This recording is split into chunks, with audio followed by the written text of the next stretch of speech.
Bien, mesdames et messieurs, bonjour. Good afternoon, ladies and gentlemen. First and foremost, I meant to thank President Trump for his visit to Paris this afternoon and tomorrow morning, as well as thank his delegation. I was very pleased to be able to welcome President Trump and his spouse today. He accepted the invitation I extended a couple of weeks ago in order to invite him to join the ceremonies of the 14th of July tomorrow. I think it is both a symbol and very important that the President of the United States could be with us tomorrow on the occasion of our National Day and attend a military parade to which the American troops will take part. We will be also commemorating the 100th anniversary of the American troops joining World War I with the Allies and France. I think it is important because beyond daily news, we live in countries with roots which are deeper and go further and are beyond who we are. So the presence of President Trump was, in my eyes, not only natural, and I think it is also an excellent thing for the history of both our countries. Earlier today, we started by sharing part of our joint history at the Invalides Museum, the Army Museum. Then we had a working session, and I shall say that I'm extremely pleased about it. We have been able to talk about a number of topics of joint interest, and we underlined a number of shared convictions and, most importantly, a joint roadmap in order to work together in the coming month. We agreed to do our utmost to have to implement a free and fair trade and in the field. And this is what the G20 in Hamburg also expressed in terms of sensitivity. We want to work together in order to implement some efficient measures to tackle dumping anywhere it is taking place in all the fields by sharing the information that we have and making sure that both the European Union and the United States can take the necessary measures in order to protect, within the context of free trade, but a fair free trade, that we can protect all of our sectors of activities where we are active. We then had a long discussion which enabled us to cover all of the topics of international policies and the challenges for the security challenges for peoples as well. When it comes to fighting terrorism, from day one, I can say that we've seen eye to eye, and we are strongly determined to take any necessary measures in order to root out terrorism and to eradicate it no matter where, in particular their narrative. On the internet, we agreed to strengthen our action and our cooperation in fighting against propaganda. We want to get all the major operators to limit the propaganda and also tackle cybercriminality. These topics, I believe, are fundamental, and I do hope that we can strengthen the cooperation between both our countries. And it is with a lot of satisfaction that I heard from President Trump the very same approach, and our services will then therefore be working together in the coming weeks and months to have a solid action map for that. Regarding the situation in Iraq and in Syria, here again we agreed to continue to work together, in particular in order to be able to launch together some diplomatic initiatives in order to put in place a roadmap for what will come after the war. We talked about our role, our post-conflict role, but initially we want to put in place a contact group in order to be more efficient, in order to be able to support what is being done by the United Nations, in order to support a political roadmap, in particular for Syria after the war.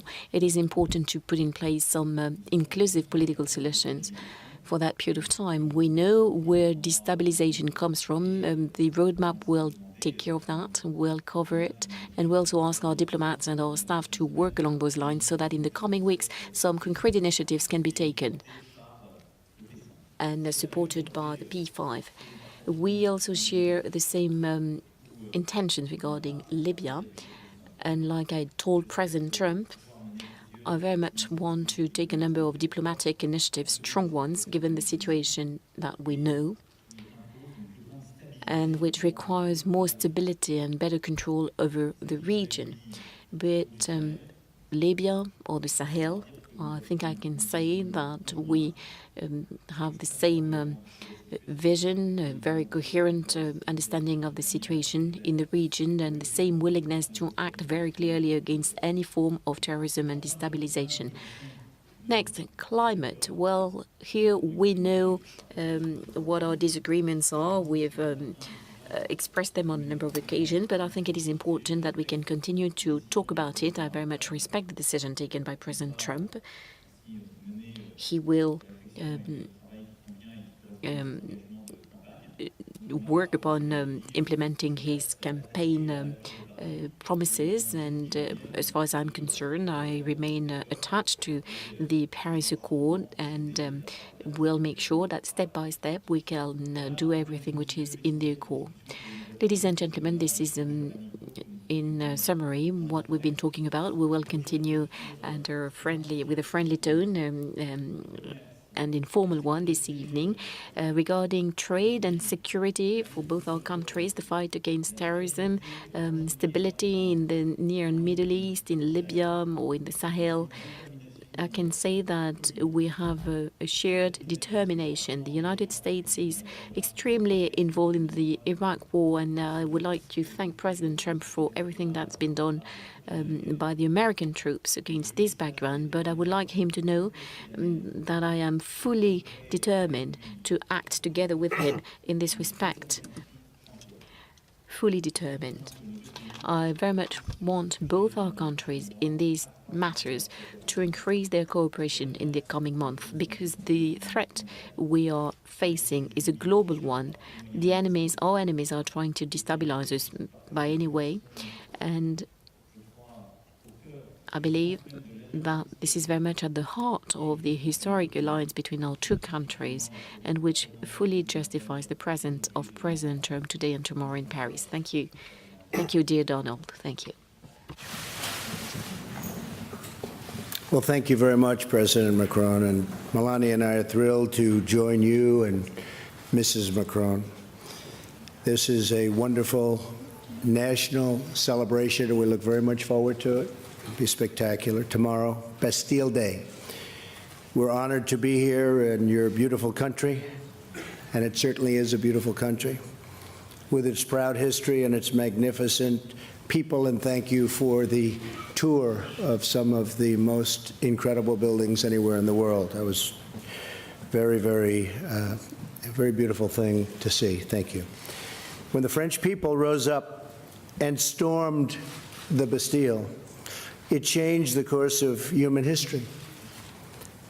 Our two nations are forever joined together by the spirit of revolution and the fight for freedom. France is America's first and oldest ally. A lot of people don't know that.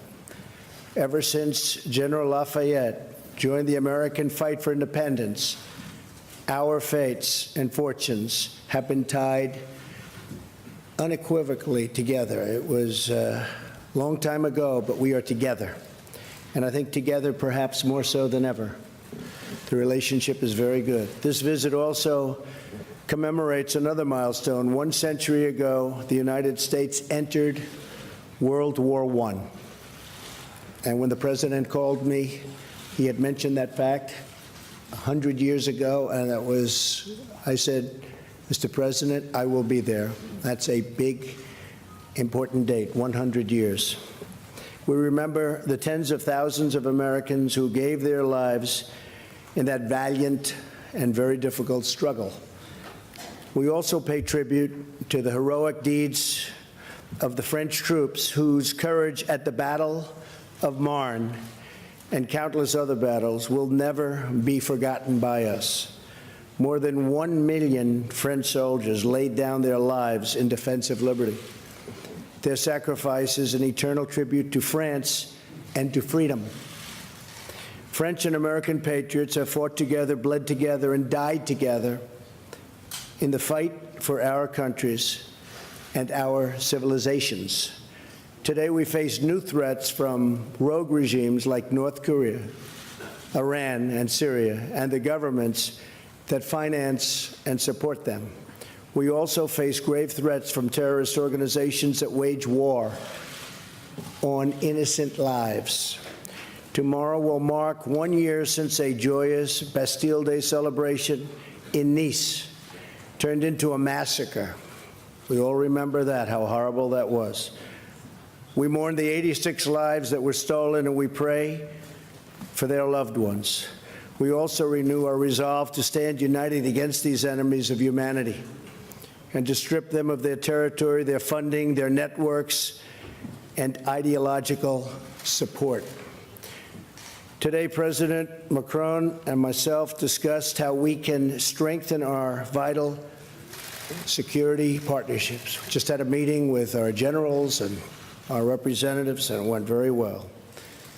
France has excellent counterterrorism capabilities. The French troops are serving bravely in places like Mali to defeat these forces of murder and destruction. The United States and our allies strengthen our commitments to defeat terrorism. We're also making tremendous progress. Earlier this week, with the strong support of the United States and the global coalition, Iraq forces liberated the city of Mosul from ISIS control.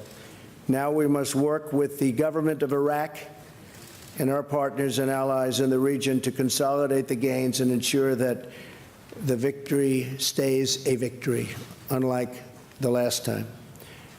Last week, the G20 leaders also reaffirmed the right to sovereign nations to control their borders. We must be strong from within to defend ourselves from threats from the outside. The nations of the West also face domestic challenges of our own creation, including vast government bureaucracy that saps the strength from our economies and from our societies. For this reason, I applaud President Macron on his courageous call for that less bureaucracy. It's a good chant, less bureaucracy. We can use it too. And a Europe that protects its citizens. We did not become great through regulation. And in the United States, Mr. President, we also have cut regulations at a level that we've never seen before. So we're very proud of that over the last 6 months. But by allowing our people to follow their dreams, that's what it's all about.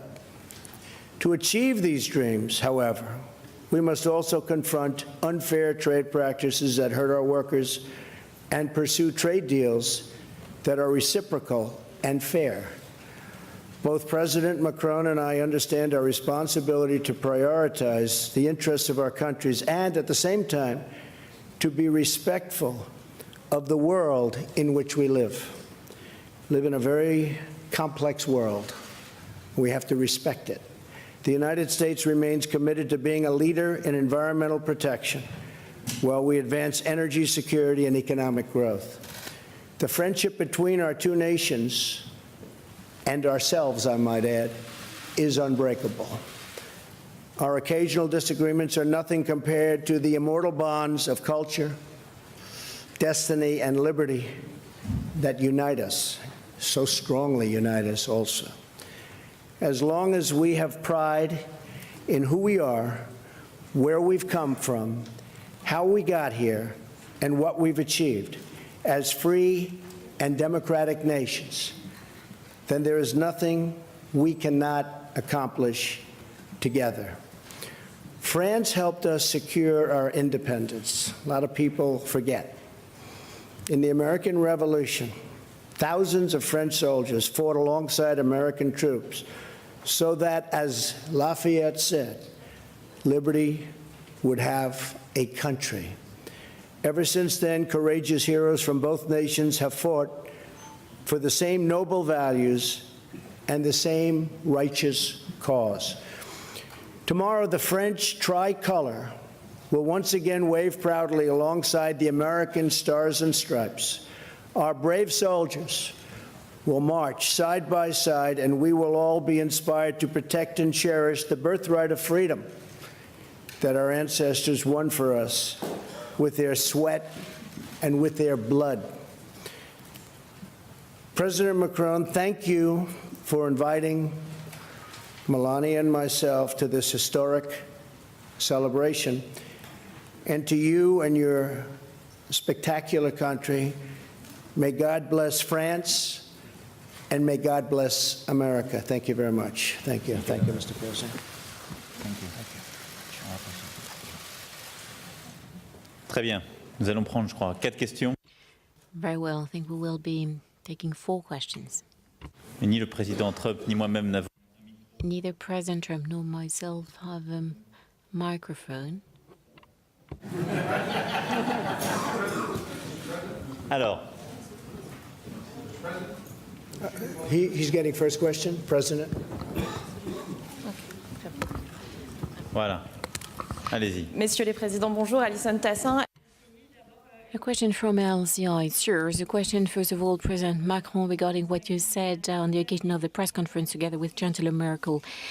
Do you still hope that President Trump, or did you still hope that President Trump could change his mind regarding the Paris Accord? And now, President Trump, is it possible for you to come back to the Paris Accord and change your mind?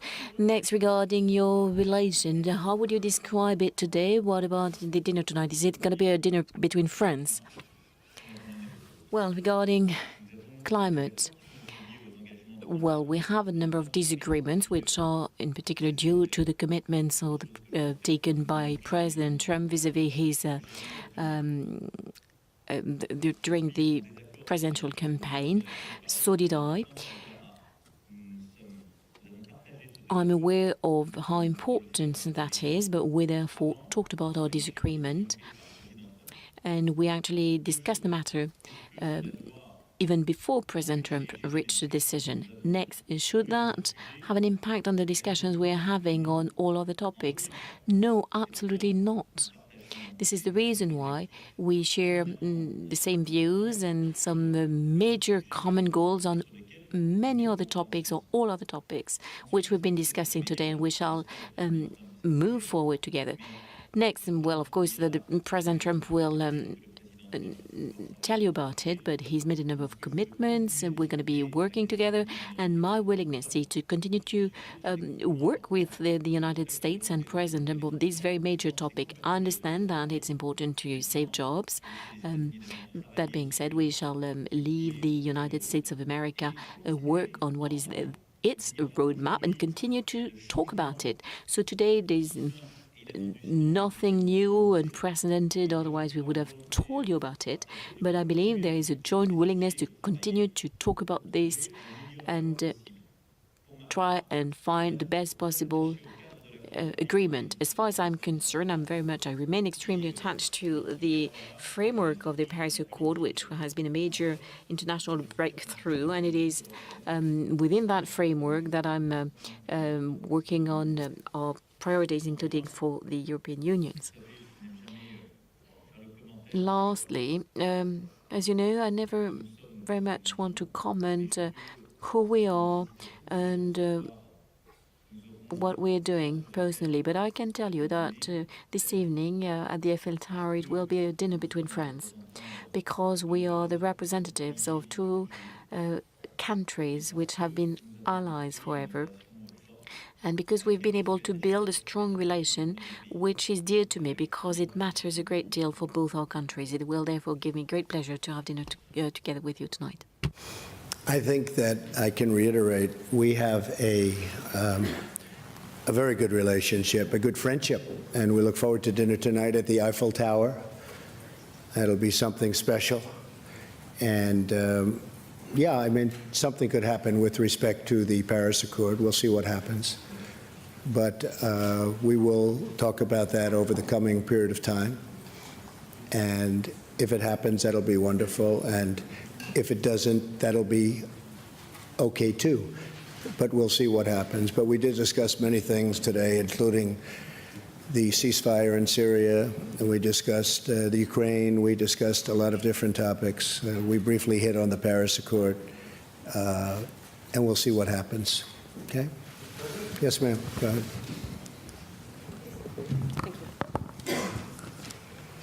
Merci, Monsieur President. Mr. President, your FBI nominee said if someone in a campaign got an email about Russia, like the one that your son Don Jr. received, that they should alert the FBI rather than accept that meeting. Is he wrong? Also, were you misled by your team in not knowing about this meeting? And Mr. President, thank you very much. You have heard President Trump say that it may have been Russia, it may have been others who interfered with the U.S. election. Is President Trump taking a hard enough line on Russia, as you see it? Merci. Well, I'll start off by saying, first of all, I believe that we will have a great FBI director. I think he's doing really well. And we're very proud of that choice. I think I've done a great service to the country by choosing him. He will make us all proud, and I think someday we'll see that, and hopefully someday soon. So we're very proud of him. As far as my son is concerned, my son is a wonderful young man. He took a meeting with a Russian lawyer, not a government lawyer, but a Russian lawyer. It was a short meeting. It was a meeting that went very, very quickly, very fast. Two other people in the room, I guess one of them left almost immediately, and the other one was not really focused on the meeting. I do think this, I think from a practical standpoint, most people would have taken that meeting. It's called opposition research or even research into your opponent. I've had many people, I have only been in politics for 2 years, but I've had many people call up, oh, gee, we have information on this factor or this person or, frankly, Hillary. That's very standard in politics. Politics is not the nicest business in the world, but it's very standard where they have information and you take the information. In the case of Don, he listened. I guess they talked about, as I see it, they talked about adoption and some things. Adoption wasn't even a part of the campaign. But nothing happened from the meeting. Zero happened from the meeting. And honestly, I think the press made a very big deal over something that really a lot of people would do. Now, the lawyer that went to the meeting, I see that she was in the halls of Congress also. Somebody said that her visa or her passport to come into the country was approved by Attorney General Lynch. Now, maybe that's wrong. I just heard that a little while ago, but it's a little surprised to hear that. So she was here because of Lynch. So, again, I have a son who's a great young man. He's a fine person. He took a meeting with a lawyer from Russia. It lasted for a very short period, and nothing came of the meeting. And I think it's a meeting that most people in politics probably would have taken. Mr. President? Yes, to answer your question, I will. Bien, pour répondre à votre question, je ne vais pas me mêler à la politique interne des États-Unis. Et je pense que c'est un bon principe que de ne pas interférer dans la vie nationale des autres. And I do believe that both of us have a relationship with Russia. President Trump had more than 2 hours meeting with President Putin during the past G20. The last G20, and myself, I had 2 very long meetings with President Putin, the very first one in Versailles and the second one during the G20, and this relationship is very important. We have a lot of disagreements. We have a lot of discrepancies, obviously, with Russia. But in the current environment, especially in the Middle East, it's a necessity to work together, to exchange information, to share disagreements, and to try to build solutions. So that's my relationship with Russia, and we don't have, obviously, the same relationship as the one with the US, but that's a long-standing relationship with Russia as well, and I think it's important that both of us have direct discussion and contact with President Putin. One of the great things that came out of that meeting, by the way, even though it's not part of the question, was the fact that we got a ceasefire that now has lasted for, I guess, Mr. President, almost 5 days.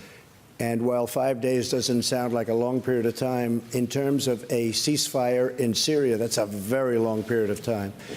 And that was a result of having communication with a country. So during that 5-day period, a lot of lives have been saved. A lot of people were not killed. No shots have been fired in a very, very dangerous part of the world, and this is one of the most dangerous parts of Syria itself. So by having some communication and dialogue, we were able to have a ceasefire, and it's going to go on for a while. And frankly, we're working on a second ceasefire in a very rough part of Syria. And if we get that and a few more, all of a sudden you're going to have no bullets being fired in Syria. And that would be a wonderful thing. Mr. President, you have a question? Troisième question. Oui, bonsoir, Monsieur le Président. Mathieu Coach. Third question from BFM TV, a question to President Macron. You went to Lausanne in order to support Paris' bid for the Olympic Games, and on this occasion you somehow criticized President Trump's policy without naming him. You said that France made a very clear choice to leave its border open and not to build walls to protect its people. Do you condemn the Muslim ban and the building of a wall between the United States and Mexico? Regarding Syria, as it was just mentioned by President Trump, does France stand ready to talk directly with Bashar al-Assad in the negotiation that you mentioned? You've mentioned a friend, Jim. We told you that Paris is no longer Paris. You were implying at the time that Paris was not safe anymore. You've also said that France and Germany are infected by terrorism, and, quote, it's their fault because they let people enter their territory. Those are very strong words. Would you repeat them today? And do you still believe that France is not able to fight terrorism on its own territory? Thank you. You better let me answer that one first. That's a beauty. He's the one that asked the question. That wasn't even one of my picks. You know what? It's going to be just fine because you have a great president. You have somebody that's going to run this country right. And I would be willing to bet, because I think this is one of the great cities, one of the most beautiful cities in the world. And you have a great leader now. You have a great president. You have a tough president. He's not going to be easy on people that are breaking the laws and people that show this tremendous violence. So I really have a feeling that you're going to have a very, very peaceful and beautiful Paris. And I'm coming back. You better do a good job, please. Otherwise, you're going to make me look very bad. And you're always welcome. Thank you. Sur la première question, j'ai répondu.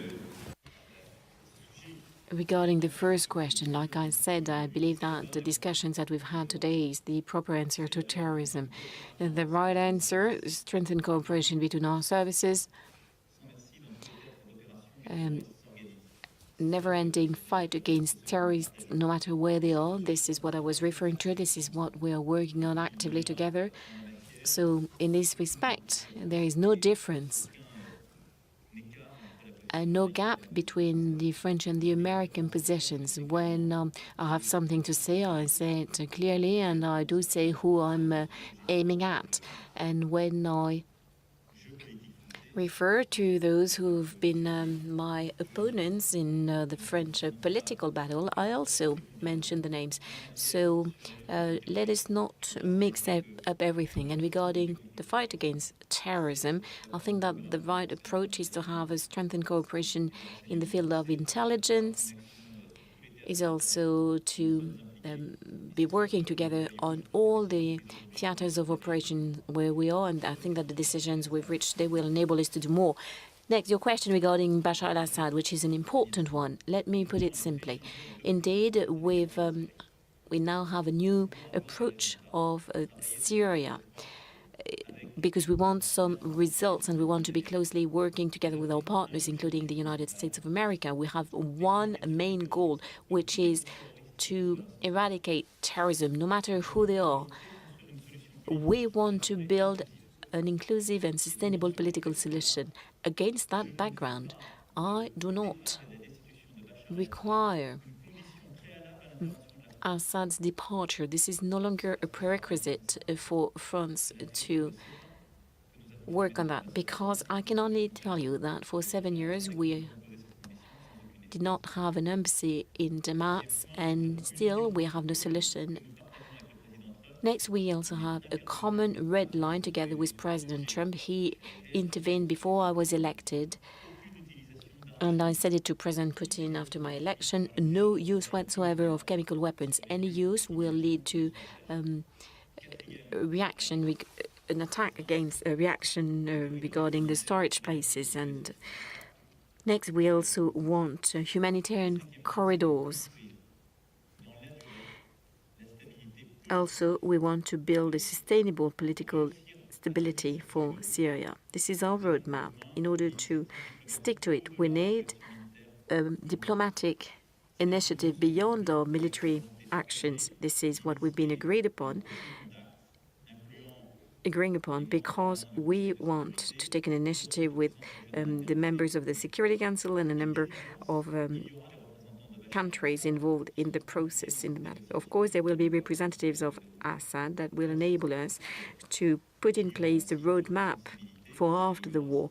But there will also be representatives of the Syrian opposition and people with different backgrounds, and we will talk to all of them against that background. One last question for an American journalist.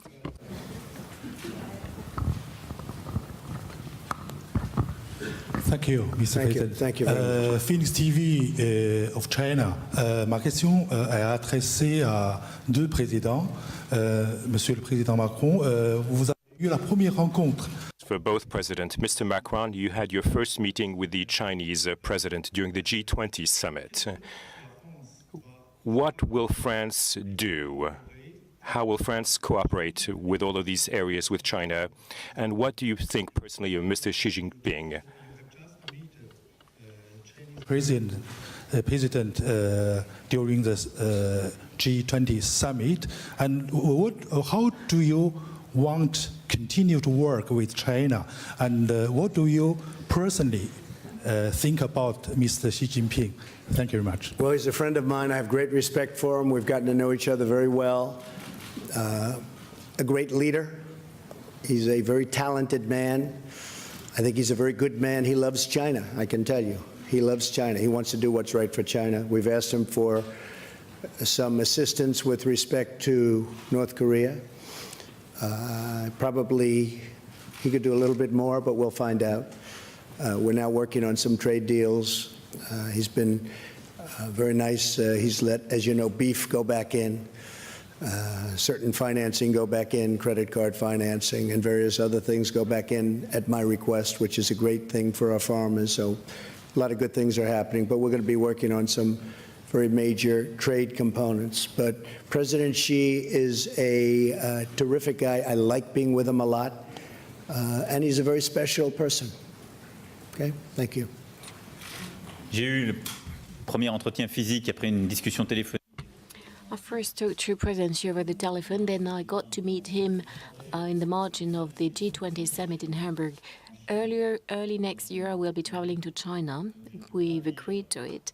So I cannot say that he's a friend of mine or that I know him very well, because I very much want to say things as they are.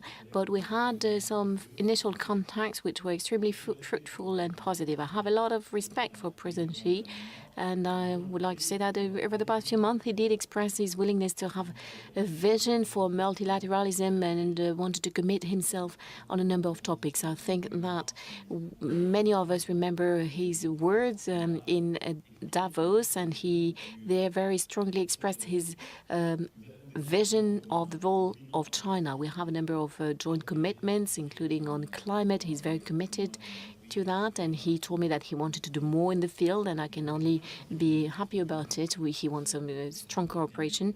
And like President Trump said, there are also the trade issues, and regarding a number of activities, there are issues, there are differences, but a joint willingness to sort them out.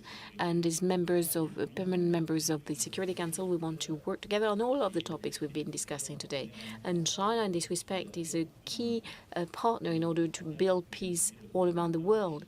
And I share what President Trump just said, that China is to play a very specific role regarding the rising tension, the growing tension with North Korea, and it's important that China can play fully its role in the region.